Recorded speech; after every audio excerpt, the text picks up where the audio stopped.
Hey, Scarefest fans. There's a lot of light coming into this room. There's a lot of snow outside. I'm actually doing one of these in the middle of the day.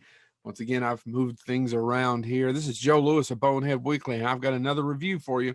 And yeah, for some odd reason, I picked the hat for the show you're already watching, but I kind of like the hat. This week is about a movie called The Mortuary Collection. You heard me, The Mortuary Collection.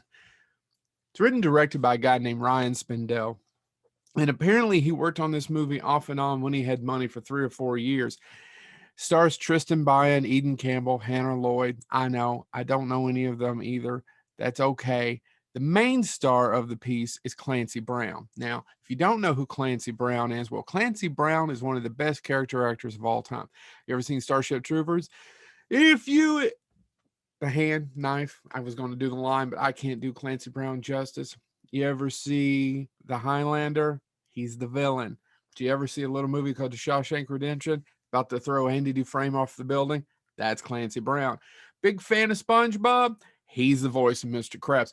I have always dreamed of interviewing Clancy Brown. Never had the chance to do that yet, but he's kind of a private dude. He plays the mortician or the man over the mortuary. And this lady comes in asking for a job, and he proceeds to tell her different stories of how different people died. This movie is a low budget film. It's a Shudder exclusive if you got Shudder.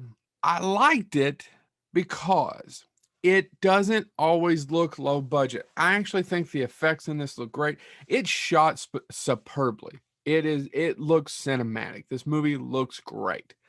The issue is there's about one story too many, and the movie's almost 2 hours. Man, if you're The Exorcist, you can do 2 hours. But most horror films should never be more than 90 minutes. It's a long time to sustain the bullshit the horror movies feed you that you need to believe to stay in the story. That's a long time. I liked the movie though. It sounds like I didn't like it.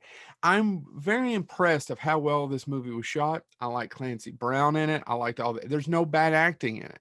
I did a movie a couple of weeks ago or last week I told you about low budget film. Bad acting. There's not a bad performance in this film. It's just a little too long. Actually, it's about 20 or 30 minutes too long. Like I said, 2 hours. The rest of it, it looks great. The acting is great. Some of the stories, yeah. I mean, it's an anthology. I like anthology films. Some of the stories maybe a little, but it's a fun movie. If you have Shudder, I highly recommend checking out the Mortuary Collection, right? It says that it took 2.5 hours every day to put Clancy Brown's makeup on, and it probably did. But with all that work and effort, why do I still see his skull cap to make him look bald? If you look up the user reviews for it on IMDb, it says it takes its time as well. It does. I enjoyed this movie. I recommend it. It's on Shudder. So check out Ryan Spindell's movie, The Mortuary Collection. This has been Joe Lewis of Bonehead Weekly. Thank you so much.